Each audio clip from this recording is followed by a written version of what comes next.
नाम स्मरण करते हुए भौतिक कर्म को भगवत समर्पित करने वाला भगवत प्राप्ति कर लेगा।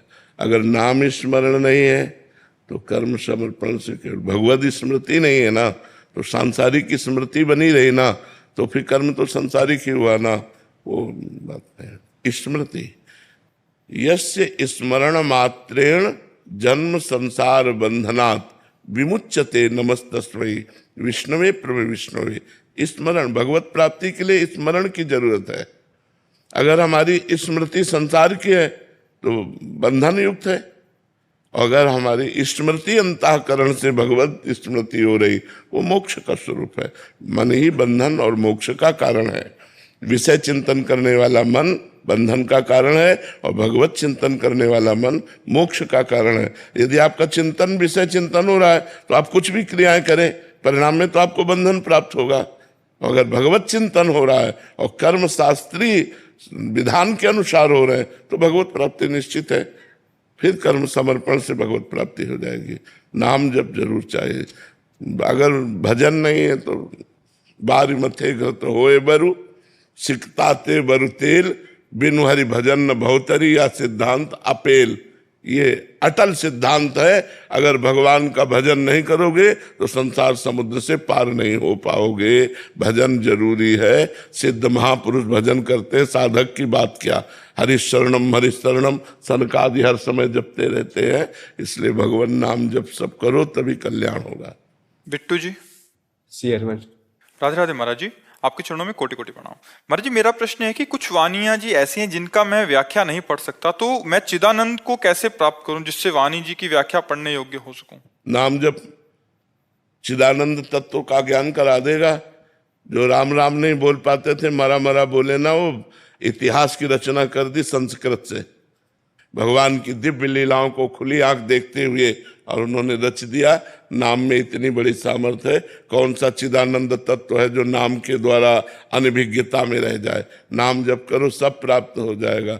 जो ककाहरा नहीं जानते थे उनके मुख से वेद उच्चारण होने लगे। नाम में अपार महिमा है।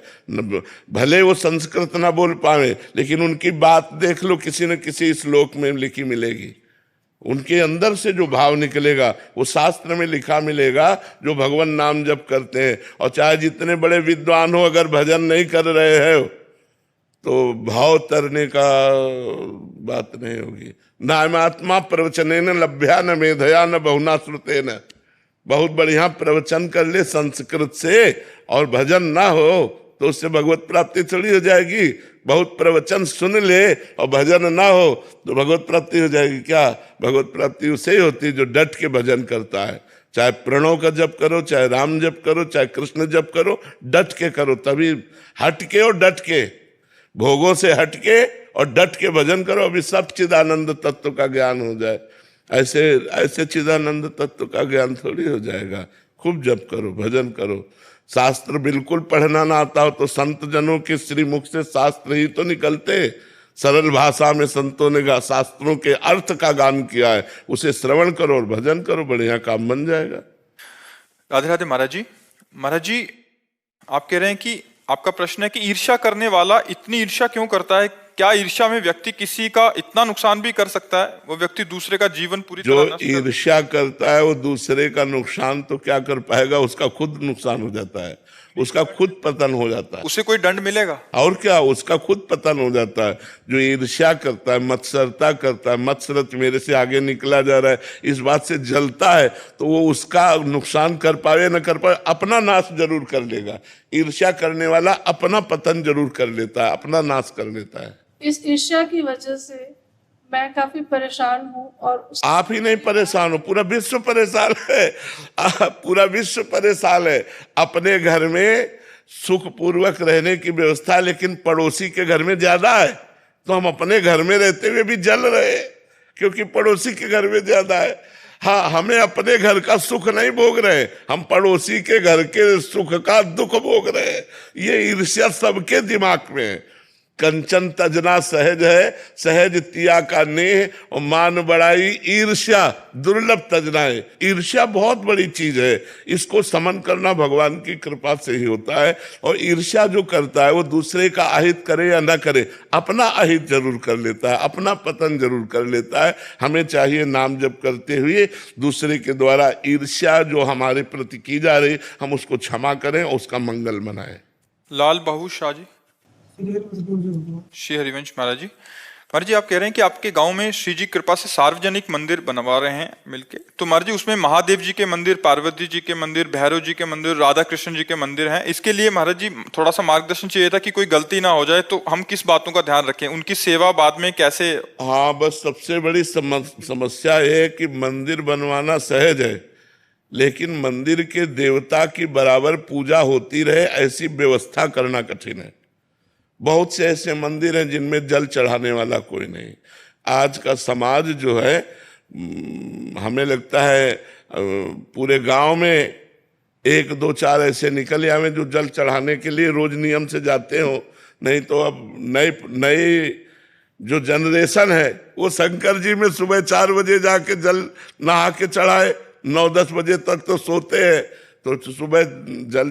तो हमें लगता है देवालय बनवावे तो कुछ अर्थव्यवस्था ऐसी कर दे जिससे पुजारी आदि की व्यवस्था हो जाए और ठाकुर का भोग लगता रहे, ऐसी व्यवस्था कर देनी चाहिए। नहीं तो देवालय तो बहुत बनवा देते, लेकिन उनकी भोजन व्यवस्था, भोग व्यवस्था, आरती व्यवस्था न करने से अपराध भी लगता है।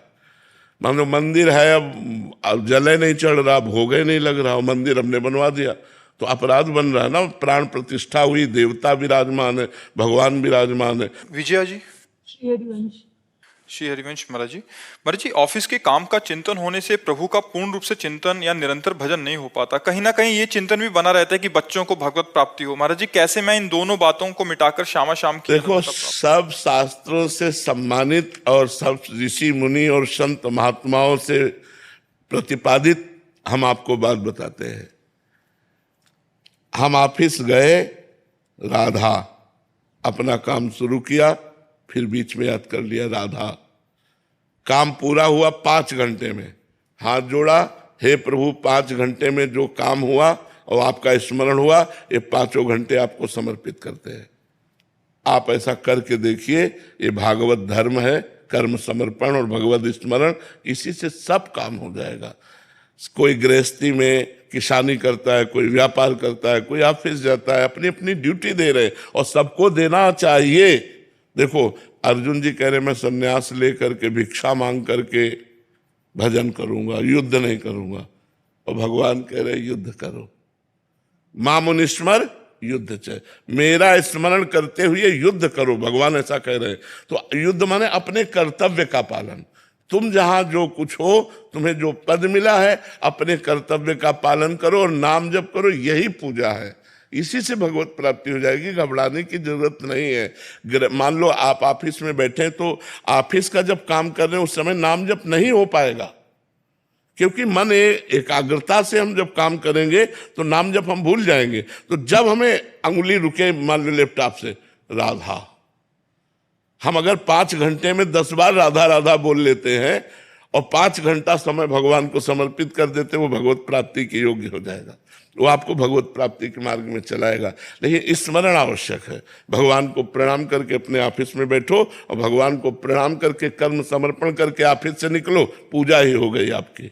क्योंकि भगवान वो काम में तदात्मता होती है तो कई घंटों तक नाम छूट जाता है, चिंतन भी नहीं बनता। हाँ, कई घंटे तो हमें लगता है नहीं। एक बार 1 सेकंड के लिए रुके, राधा बोल दी, क्या चला गया, इसके लिए तो हम सावधान रहे। कई घंटे निकल गए भगवान नाम, मुझे ऐसा नहीं लगता कोई काम कि जिसमें हमको 1 सेकंड का अवसर न मिले। मान लो आप राधा बोले, राम बोले, शिव बोले, कृष्ण बोले, कृष्ण काम, कृष्ण, फिर काम, कितना सुंदर बढ़िया भजन बन जाए। हमें लगता है कि हमारी थोड़ी कमजोरी है, अगर हम अभ्यास को पुष्ट करें तो हो सकता है, नाम जप करते हुए हो सकता है। देखो, हम इतनी देर से आपसे बात कर रहे हैं तो आपको लग रहा होगा कि हम नाम छोड़े हुए हैं, नहीं। हमारे दिमाग में यहाँ बार बार राधा लिखा जा रहा है, आपके सामने बैठे आपके चेहरों पे राधा राधा राधा। हम बोल नहीं रहे, बोल रहे हैं बातें, लेकिन हमारा दिमाग काम कर रहा है, क्योंकि अभ्यास योग युक्त चेतसा नान्यगम, जो अभ्यास किया जाता है वही दिमाग में छा जाता है। जैसे आप हमारी बातें ही केवल नहीं सुन रहे, अंदर कुछ और चल रहा है ना, जहां तुम्हारे कुछ और चल रहा है वहां हमारे चल रहा है ये बात समझ ली। तो अभ्यास अगर हम कर ले तो हम दो काम एक साथ कर सकते हैं। हमारे मन में इतनी क्षमता है, हम दो काम एक साथ कर सकते हैं। अब अभ्यास की बात होती, देखो ड्राइवर बीड़ी भी पी रहा है, बगल वाले से बात भी कर रहा है, हंस भी रहा है, लेकिन वो सब कुछ नहीं कर रहा है। उसकी पूरी एकाग्रता ड्राइविंग पर है, पूरी एकाग्रता लक्ष्य पे है, पर एकाग्रता वहां रखते हुए भी वो हंस भी लेता है, वो बात भी कर लेता है, वो देख भी लेता है, लेकिन उसकी पूरी दृष्टि रोड पे है। जरा सा चूके कि एक्सीडेंट हो जाएगा, ऐसे हमें चलना है कि हमें बात भी करनी है, हमें हंसना भी है, लेकिन हमारी एकाग्रता भगवान पे रहे। एकाग्रता है जो भगवान पे रही कि मैं भगवान का कार्य कर रहा हूं, तो आपकी वो भक्ति हो जाएगी। रसखान गोविंद यूं भजिए जो नागरिको चित्त गागर में, जैसे ब्रजवासिनी गोपियां तीन तीन मटकी ऊपर जल की रखे हुए, हाथ में बाल्टी है, रस्सी है, और बात करती हुई हंसती हुई जा रही, लेकिन पूरी एकाग्रता सर पे है कि जरा सा बैलेंस बिगड़ा कि पूरी मटकी आ जाएगी नीचे। रसखान गोविंद यूं भजिए जो नागरिको चित्त गागर में, ऐसे हम गोविंद का भजन करें। अनुराग लता सचरी। श्री हरिवंश महाराज जी, आपके चरणों में कोटि कोटि प्रणाम। महाराज जी, आपने एक बार सत्संग में बोला कि सेवा से तन की शुद्धता होती है और सुमिरन से मन की। इसमें तन की शुद्धता का आश्रय महाराज जी कैसे समझें कृपया? हाँ, तन से हमारे पाप कर्म होते हैं। जब हमारा शरीर शुद्ध हो जाएगा तो हमारे शरीर से पाप कर्म नहीं होंगे। पाप कर्म की व्याख्या कहाँ तक करे? जो धर्म विरुद्ध है, शास्त्र विरुद्ध है, जिसमें किसी को दुख पहुंचता है, किसी की हिंसा होती है, ऐसे कोई भी कार्य जिसका शरीर शुद्ध हो गया है उससे नहीं होगा। तो शरीर शुद्ध होने को तो निष्पाप शरीर, पवित्र शरीर, वो जहां चरण रख दे वो स्थान पवित्र हो जाए। तीर्थी कुर्वन्त तीर्थानि, वो तीर्थों में भ्रमण करता है, तीर्थों को तीर्थत्व प्रदान करने के लिए इतना पवित्र हो जाता है। सेवा से शरीर पवित्र हुआ तो शरीर का राग नष्ट हो गया, मन पवित्र हुआ तो मन की चंचलता नष्ट हो गई। मन और तनय में तो हमारी आसक्ति है, तो हम अनासक्त होकर भगवान से प्रेम करने लगे। तो हमारा शरीर जब तक अपवित्र है तब तक इसमें राग रहता है, और जब शरीर पवित्र हो जाता है तो इससे भी वैराग्य हो जाता है। तो जब शरीर से भी वैराग्य हो जाए, कोई पाप कर्म न बने, तो समझना चाहिए शरीर पवित्र हो गया। और जब मन निरंतर भगवान का चिंतन करे, भगवान के चिंतन में पुलकित हो जाए, रोमांचित हो जाए, तो समझना चाहिए मन पवित्र हो गया। जब मन और तन पवित्र हो गया तो भगवान का स्वरूप अपने आप अनुभव में आने लगता है। महाराज जी, आपके श्रीमुख से सुना है कि मूल तो मन ही है महाराज जी, शरीर की क्रियाएं कराने वाला। हाँ, पर मन लगा शरीर में है ना, मन शरीर में लगा है। अगर हमारा शरीर अपवित्र है तो अपवित्र क्रियाओं की बढ़ोतरी करेगा मन, अगर शरीर पवित्र है तो इनका कनेक्शन है। अच्छा, इसीलिए पवित्रता का निर्वाह। हाँ, इसीलिए हम स्नान, कपड़े पवित्र, पवित्रता, जिससे हमारा मन पवित्र हो। मूल तो मन में आएगा, पर मन स्थूल शरीर में फंसा हुआ है। तो स्थूल शरीर जब हमारा पवित्र होगा तो सूक्ष्म शरीर में मन आता है, वो भी पवित्र हो जाएगा, और कारण शरीर में स्वभाव आता है, वो भी पवित्र हो गया। तीनों पवित्र हो गए तो आप तो परम पवित्र है ही, आत्मस्वरूप है, आपको अनुभव होने लगेगा। जैसे स्वच्छ और निर्मल जल में नीचे क्या पड़ा है ये हमें दिखाई दे देता है, ऐसे परम पवित्र निश्चल मन में भगवान के स्वरूप का अनुभव। इंद्रियाणाम मनश्चास्मि, भगवान गीता जी में कहते हैं इंद्रियों में मैं मन हूं, तो वो अनुभव में आने लगते हैं। वनिका जी दिल्ली से। श्री हरिवंश महाराज जी, महाराज जी आपने जीवन में इतने कष्ट अकेले ही सहे हैं महाराज जी, हम तो कुछ थोड़ी सी भी प्रतिकूलता या फेल होने पे एकदम हारा हुआ फील करते हैं महाराज जी। इस समय में महाराज जी अपने आप को कैसे संभाले महाराज जी? दिमाग में बस वही घूमता रहता है। नहीं तो भगवान के नाम जप में और भगवान के चरणों के आश्रय में बहुत बड़ा बल है। अगर हम भगवान का आश्रय न लिए होते तो हमारी दुर्गति हो जाती। आज भी जैसे कष्टमय शरीर है, लेकिन भगवान के आश्रय में है तो एक आनंद है, एक शीतलता है। भगवान के आश्रय के बिना विपत्तियों से, दुख से, संकट से नहीं हटा जा सकता। एक तो आई हुई विपत्ति होती है, हम लोगों ने तो जानबूझ के कष्ट सहे, नियम पूर्वक, मांगना ही नहीं है, जो सामने आ गया वही पाना है। कई कई दिन भूखे रहना, गर्मी सर्दी बरसात सब सहना, पर प्रभु के लिए तो उन्होंने ऐसी सामर्थ्य दे दी जो अब कष्ट कष्ट लगता ही नहीं है, अब कोई दुख दुख लगता ही नहीं है। सुख से डर लगता है, बड़ाई से डर लगता है, अब गाली देने वाले से डर नहीं लगता, अपमान करने वाले से डर नहीं लगता। ये भगवान की कृपा से होता है। इसलिए नाम जप करो, भगवान का आश्रय लो, तो बहुत बल है भगवान में, बहुत बल है। सबसे बड़ा अगर जीवन में कष्ट कोई अनुभव में होता है तो अकेलापन का होता है, नहीं होता है? कोई तो हो। यहाँ बचपन से कोई नहीं है, प्रभु के सिवा ना आप भी है, अब तो आखिरी फिल्म चल रही है। तो जीवन के पूरे जीवन की फिल्म थी, अब उसका अंतिम निर्णय चल रहा है, कब राधे श्याम हो जाए। ये तो पक्का बच्चा, आज नहीं तो कल, कल नहीं तो परसों, परसों नहीं तो बरसों चाहे निकल जाए, पर जाना तो है इला। इसका नाम मृत्यु लोक है, मृत्यु लोक में जाना तो पड़ता ही है। तो हम सबसे बड़ी बात बता रहे हैं, यदि भगवान को अपना दोस्त मानोगे, भगवान को अपना मानोगे, तो कभी निराश नहीं होगे। तो नाम जप और भगवद आश्रय, ये दो बातें ऐसी है जो हमारे जीवन को पुष्ट कर सकती है। महाराज जी जाने की बात ना किया करें, हिम्मत बहुत नहीं कष्ट होती। होता है। इस लोक का नाम क्या है? मरना तो पड़ेगा ही। देख के भी दुख होता है महाराज। हाँ, पर अब जाना तो पड़ेगा ही नहीं, आज नहीं तो कल, कल नहीं तो परसों। ये तो लोक है, मृत्यु लोक है, यहाँ ट्रांसफर होना ही है, सबको जाना है। जाने की तैयारी कर लो। जो पहले से तैयार न थे, पछता पछता कर चले गए। हम तुम सबको जाना है। रहे न रावण सम अभिमानी, हिरण्याकश्यप सम वरदानी, यहाँ सबको जाना है। इसलिए नाम जप करो और भगवान से प्यार करो। जहाँ जाना है वो ठिकाने की याद करो, तुम्हें कहाँ जाना है। जैसे अपने लोगों को है कि निकुंज जाना है, श्री जी के पास जाना है।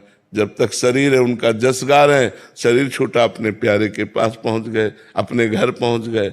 आए मिले परिवार आपने, हरि हंसी कंठ लगायो, भाग बड़ो वृंदावन पायो। दिव्य वृंदावन हमारे प्राण प्यारे जिनका जीवन भर आश्रय लिए रहे, वो प्रिया प्रीतम प्रभु मिलेंगे तो एक आनंद है। मरना भी आनंदमय है।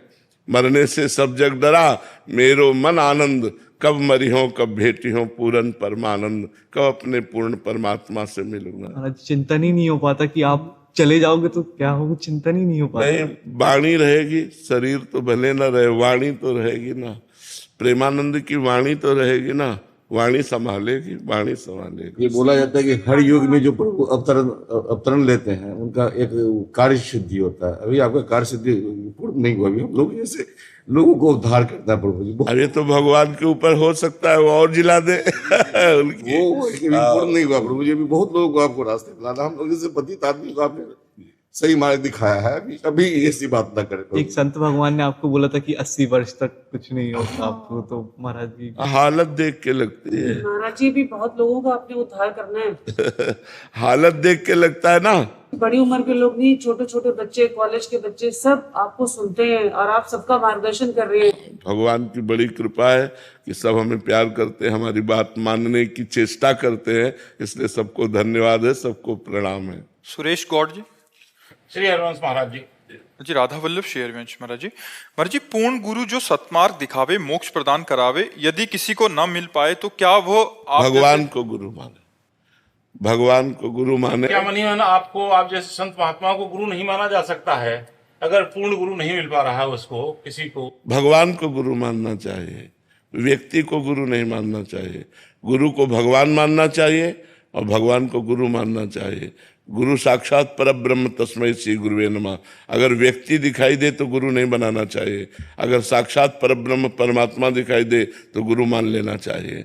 गुरु ब्रह्मा, गुरुर विष्णु, गुरुर्देव महेश्वरा, गुरु साक्षात परब्रह्म तस्मै श्री गुरुवे नमः। हमारे गुरुदेव पूर्ण परमात्मा है। जब ये भाव हो जाए तो गुरु बना लेना चाहिए। अगर व्यक्ति भाव रहे तो फिर भगवान को गुरु मान लो भाव से, क्योंकि व्यक्ति को गुरु बनाने से कल्याण नहीं होगा, गुरु को व्यक्ति मानने से कल्याण नहीं होगा, गुरु को ब्रह्म मानने से।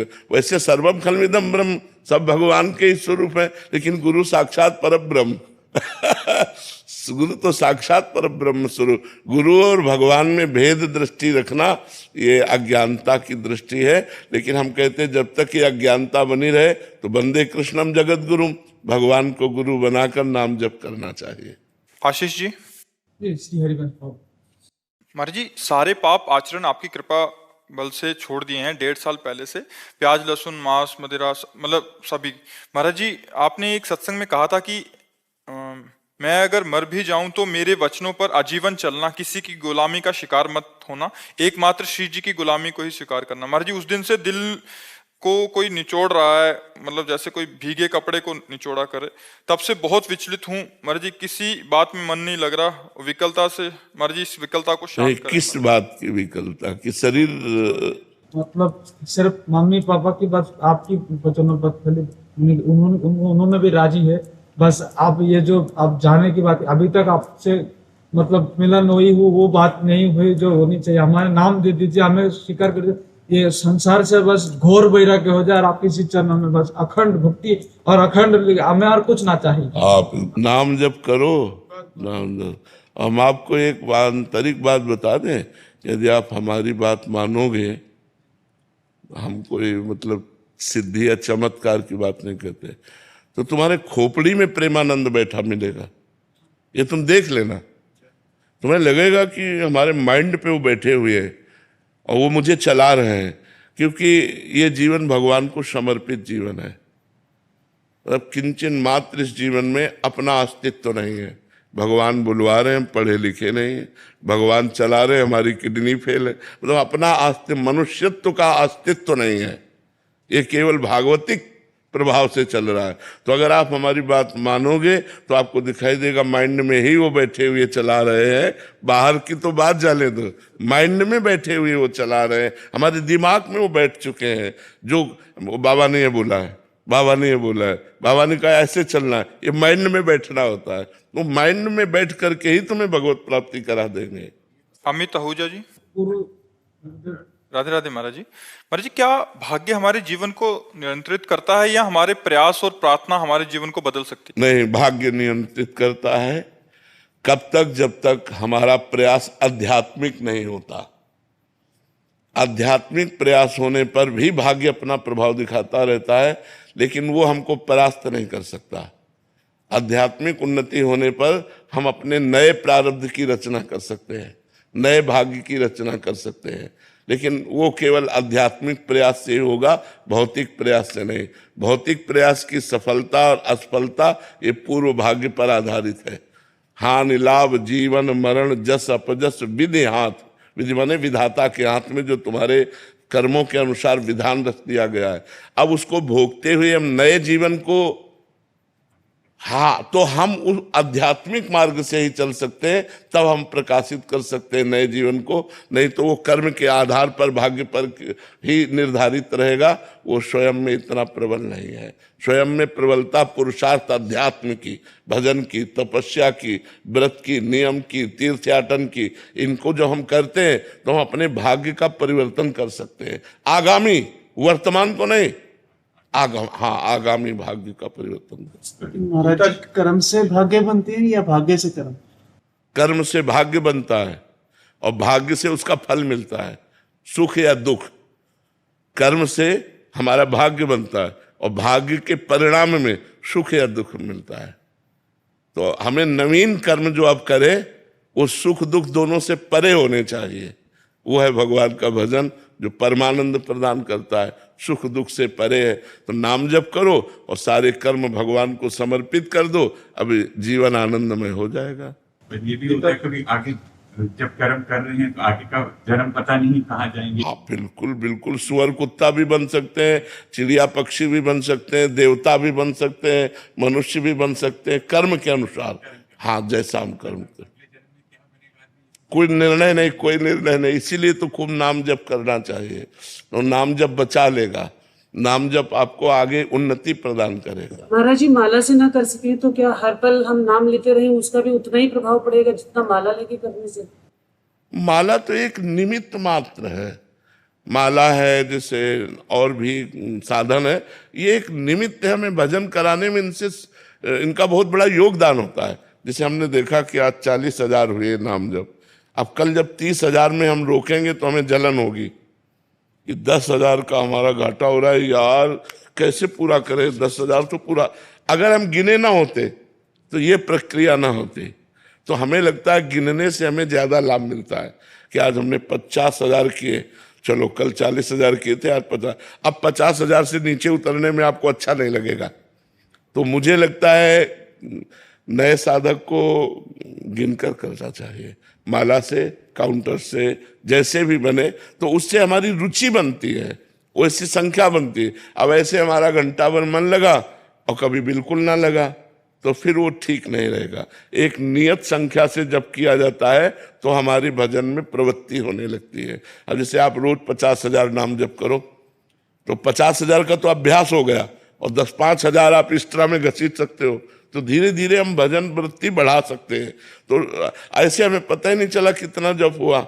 ये सिद्धों का है, जो सिद्ध हो गए हैं उनके श्वास प्रश्वास में भगवान नाम चल रहा है। अब उनको जपना तो है नहीं, वो तो स्वयं चल रहा है। साधक को जिसको जपना है उसको चाहिए माला, सुमिरनी, काउंटर आदि के द्वारा संख्या से, तो संख्या से ज्यादा जप होता है। फिर देख लो आपकी स्थिति क्या है। गीता जी, राधे राधे महाराज जी। महाराज जी, जब आप कहते हैं कि वृंदावन वास परम वास है, इससे आपका तात्पर्य सिर्फ वृंदावन से है, ब्रज 84 कोष से भी? ब्रज 84 कोष, कहीं भी भगवत धाम में वास करे। ये ब्रज 84 कोष पूरा ब्रज धाम है ना, ये भगवान श्री कृष्ण की गोद है। हम मानो भगवान की गोद में वास कर रहे हैं। पूरे ब्रज 84 कोष में कहीं भी गोकुल है, नंदगांव है, बरसाना है, गिरिराज तलहटी है, वृंदावन, ये सब वृंदावन है। 3 वृंदावन है, गोष्ठ वृंदावन, गोपी वृंदावन और किशोरी जी का वृंदावन, श्री निकुंज वाटी। तो यहाँ आप बैठे निकुंज वृंदावन है, गिरिराज जी गोपी वृंदावन है, नंदगांव आदि जो है ये गोष्ठ वृंदावन है, गोकुल आदि ये गोष्ठ वृंदावन है, ये सब वृंदावन ही है। राधे राधे महाराज जी। महाराज जी, राम जी इष्ट हैं, सांगोपान उपासना के द्वारा भगवत प्राप्ति की ओर प्रयासरत हूँ। नाम रूप लीला धाम को साधने की कोशिश में है। महाराज जी, लीला दर्शन के बाद हृदय में हाहाकार मचा हुआ है। अब ये स्थिति है कि मंत्र जप, नाम जप में अश्रु बहते हैं। ये क्या मनोदशा है महाराज जी? प्रकाश डालिए महाराज जी। मुझे समझ में नहीं आता है कि एक आदमी के पास अगर 10-5 करोड़ रुपए हो तो छुपाता है, जबकि वो नाशवान संपत्ति है। आपका लीला में प्रवेश हो गया, आप उसे बोल रहे हैं, ये क्या है? ये दिखावा है या सत्य है? सत्य है तो हिम्मत कैसे हो गई बोलने की? मेरी समझ में नहीं आता। हाहाकार मचा हुआ, आप शांत बैठी हुई, काहे को? सच्चाई से चलो तो वास्तविक प्रेम को प्राप्त हो जाओगी। बनावट से क्या होगा? बुरा मत मानना। हमें आपकी बड़ाई करके आपको पतन में नहीं पहुंचाना है। जहां आप बैठी हो ये आध्यात्मिक क्षेत्र है, सत्य क्षेत्र है। सत्य से भजन करोगी तो वास्तविक प्रेम प्रकट हो जाएगा, और जब प्रेम प्रकट हो जाता है तो अनिर्वचनीयम प्रेम स्वरूपम मूका स्वादनवत। जैसे गूंगे को गुड़ खवा दिया जाए, पूछा जाए कैसा है, तो बस उसकी चेष्टा से बाहरी जान सकते हो, वो बोल नहीं सकता। ऐसे मूका स्वादनवत जो आचार्यों ने कहा है, तस्मात् शास्त्रम प्रमाणम, शास्त्र प्रमाणित कोई भी स्थिति होती, मनमानी स्थिति नहीं होती। इसलिए भगवान के लीला चरित्रों का गायन करो, नाम जप करो और अपने को छुपाओ, जिससे आपका प्रेम वास्तविक भगवत प्रेम बन जाए और भगवान की प्राप्ति हो जाए। ये दैन्य मार्ग है, ये अहंकार का मार्ग नहीं है, ये सभा में कहने का मार्ग नहीं है। आप अपने प्रेम को कभी सभा में कहा, सांसारिक प्रेम को, फिर भागवतिक प्रेम को कैसे कह दिया? इसका मतलब है नहीं। अगर है तो कह कैसे सकते हो? ये बनावटी प्रभु को पसंद नहीं। मोह कपट छल छिद्र न भावा, निर्मल मन जन सो मोह पावा। बहुत ये निर्मल मार्ग है। तृणादपि सुनीचेन, जो अपने को सबसे नीच समझता है। तरोरिव सहिष्णुना, जो वृक्ष के समान सहनशील होता है। अमानिना मान देना, जो स्वयं अमानी रहकर दूसरों को सम्मान देता है।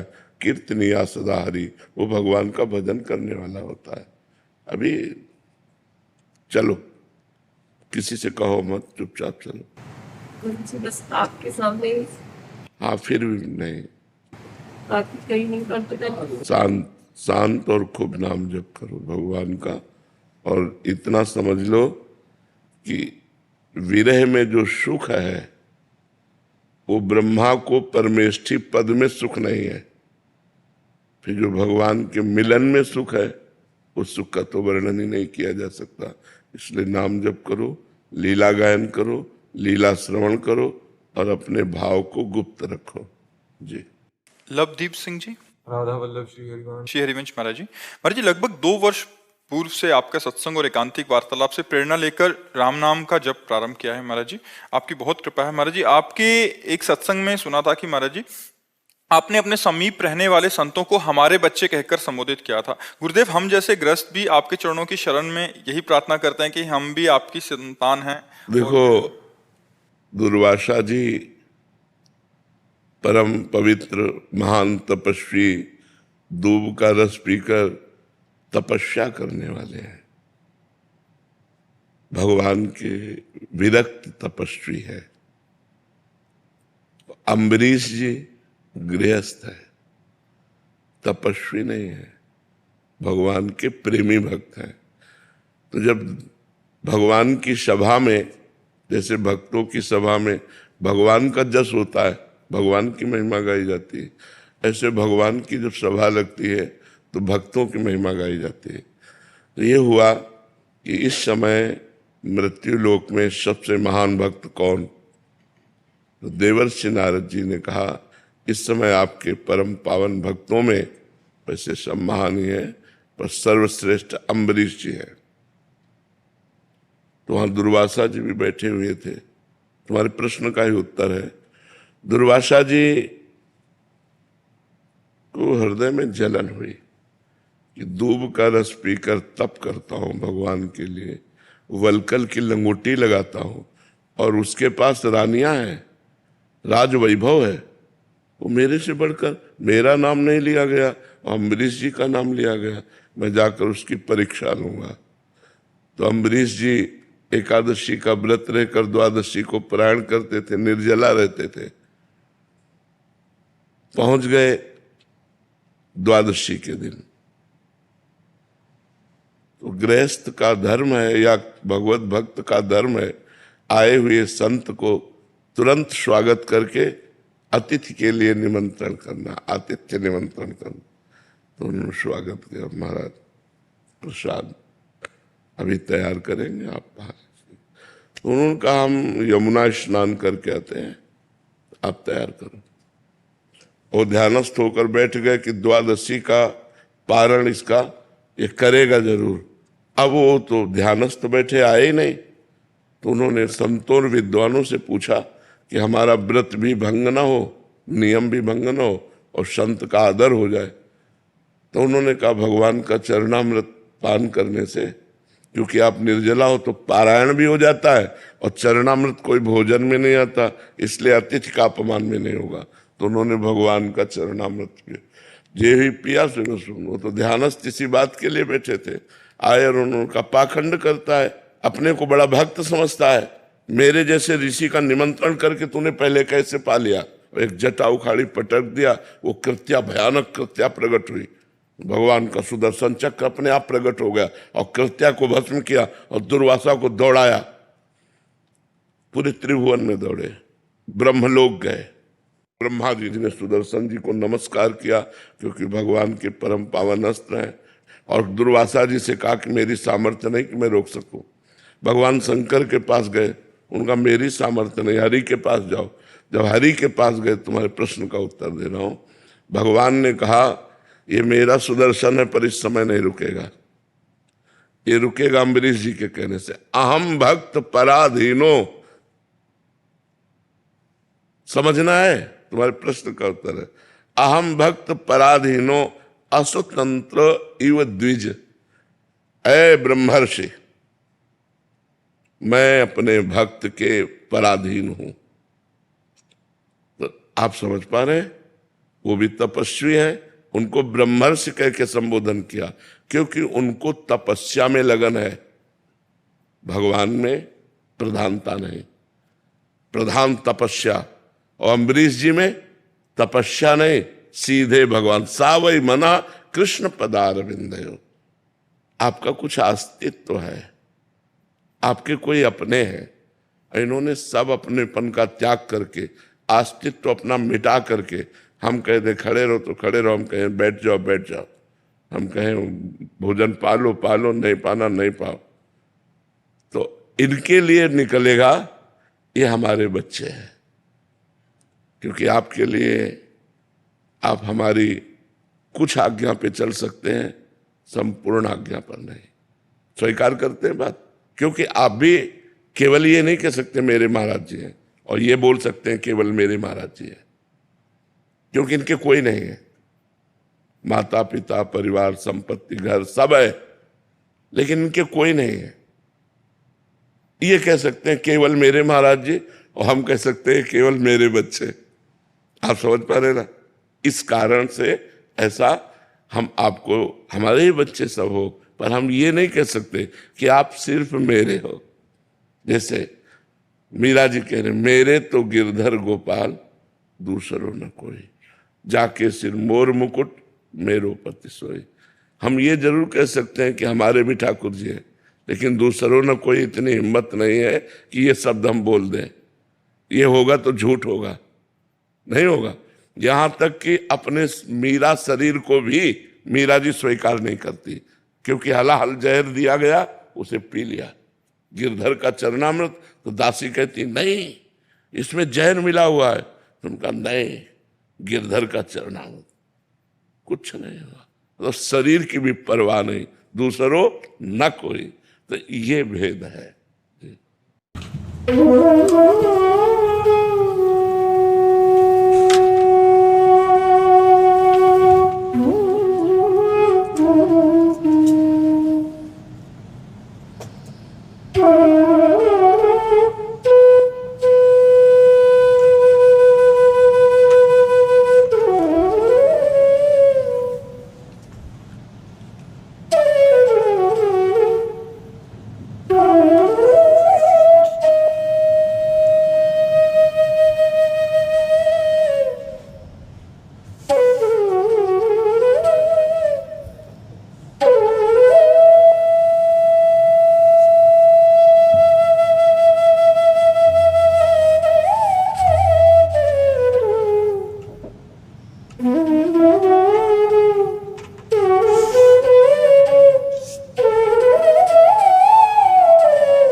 महाराज जी, मैं एक छोटी बात से आपको सुनाना चाहता हूँ।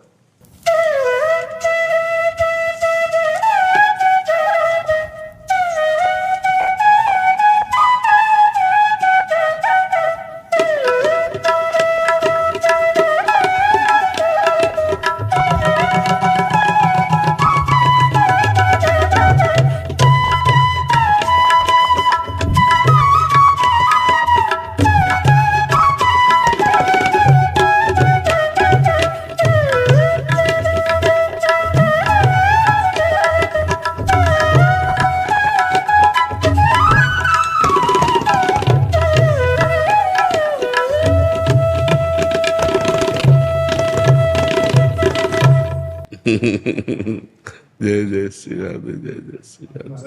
आपके दर्शन हुए थे सपने में, अच्छा और उसकी वजह से आपके सामने आपका आशीर्वाद है बस। जी।